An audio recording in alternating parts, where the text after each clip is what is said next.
1963 ரிலீஸான நீதிக்குப் பின் பாசம் திரைப்படத்தின் கோபால் கதாபாத்திரத்தில் கதாநாயகனாக எம்.ஜி.ஆர். அவர்கள்,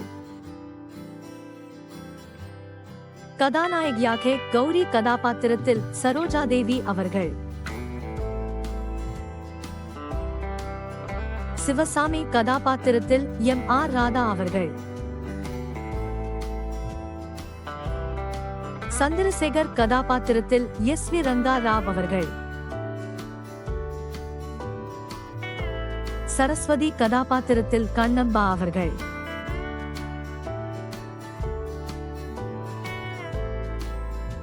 முத்தையா கதாபாத்திரத்தில் எம்.என். நம்பியார் அவர்கள், ராமு கதாபாத்திரத்தில் எஸ்.ஏ. அசோகன் அவர்கள்,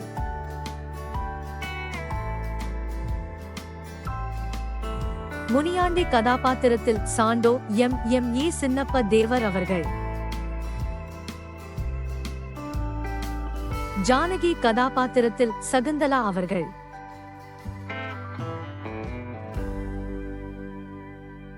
ஜெயா கதாபாத்திரத்தில் பி.வி. ராதா அவர்கள்.